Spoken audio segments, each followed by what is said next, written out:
নমস্কাৰ বন্ধুসকল। কেৱল সময়ৰ হিচাপেই নতুন বছৰ নহয়। যেতিয়া আমি অতীতৰ ভুল, দুখ, বেদনা, ব্যৰ্থতা এৰি আগলৈ যাবলৈ শিকোঁ, তেতিয়াই প্ৰকৃত অৰ্থত আমাৰ বাবে নতুন বছৰ আৰম্ভ হয়। আজি আধুনিক সমাজত নতুন বছৰ মানেই বহু সময়ত হৈ পৰে আতচবাজি, আনন্দ উল্লাস, পাৰ্টি আৰু ভোজন বিলাসৰ সমাৰোহ। এইবোৰে নতুন বছৰৰ আনন্দক ৰঙীন কৰি তোলে সঁচা, কিন্তু কেৱল বাহ্যিক আনন্দতেই নতুন বছৰৰ সাৰ্থকতা সীমাবদ্ধ ৰাখিলে হয়তো ইয়াৰ গভীৰ অৰ্থটো আমি হেৰুৱাওঁ। এটি কবিতা আপোনালোকৰ আগত পাঠ কৰিব লৈছোঁ, তেতিয়াই হয়তো নতুন বছৰৰ সাৰ্থকতা আমি উপলব্ধি কৰিব পাৰিম। এইবাৰ নতুন বছৰত মই পিছলৈ যাম। এইবাৰ নতুন বছৰত মই পিছলৈ যাম। সকলোৱে নতুন বছৰত আগলৈ যোৱাৰ কথা ভাবে। এইবাৰ নতুন বছৰত মই পিছলৈ যাম।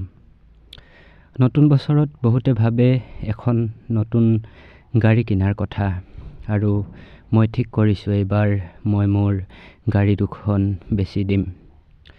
নতুন বছৰত বহুতে হয়তো ভাবিব নতুন ঘৰ বনোৱাৰ কথা, কোনোবাই হয়তো ফ্লেট কিনাৰ, আৰু মই এইবোৰৰ পৰা পিছলৈ যাবলৈ মোৰ ঘৰৰ চৌহদৰ পকী দেৱাল ভাঙি বাঁহৰ বেৰা সাজি দিম, যাতে বতাহে বাঁহৰ বৰ্গক্ষেত্ৰবোৰৰ মাজেৰে সোমাই আহিব পাৰে অহৰহ মোৰ ঘৰলৈ তাহানিৰ দৰে।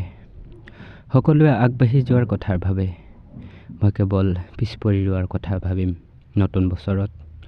সকলোৱে নতুন কিবা কিবি কিনাৰ কথা ভাবিব নতুন বছৰত, অন্য নহ'লেও এটা এণ্ড্ৰইড মোবাইল, আৰু মই কি কৰিম? পুৰণি 800 টকীয়া মোবাইল ফোনটোৰ ভঙা গ্লাছখন সলাম মাত্ৰ। মই চকু পৰীক্ষা নকৰাওঁ। ফাঁচী বজাৰৰ ফুটপাথৰ পৰা চাইনিজ ৰিডিং গ্লাছ কিনি আনিম 150 টকাত। মুঠতে মই এইবাৰ পিছলৈ ঢাপলি মেলিম সভ্যতাৰ পৰা। ভাত নাখাওঁ চীনামাটিৰ কাঁহীবাতিত, পানী নাখাওঁ কাঁচৰ গিলাচত, কলপাত কাটি আনিম বাৰীৰ পৰা, ষ্টীলৰ চামুচ দলিয়াই দিম, সকলো খাম হাতেৰে আঙুলিৰে সানি। মুঠতে মই পিছলৈ যাম, পিছলৈ যাম। জোতা চেণ্ডেল খুলি পেলাম, খালী ভৰিৰে থাকিম। নতুন বছৰত মিছা কথাবোৰ দুগুণে বাঢ়িব। সকলো কামতে লাগিব মিছা, নহ'লে ৰুদ্ধ হ'ব সভ্যতাৰ ধ্বজা। আগুৱাবলৈ ক'বলৈ লাগিব মিছা মিছা মিছা। মই শপত খাইছোঁ এটাও নকওঁ মিছা, কিয়নো মই এইবাৰ আগলৈ নাযাওঁ। নতুন বছৰত মই এইবাৰ পিছলৈ ঢাপলি মেলিম সভ্যতাৰ পৰা। পিছলৈ যাম, পিছলৈ যোৱাৰো আছে একান্ত মজা।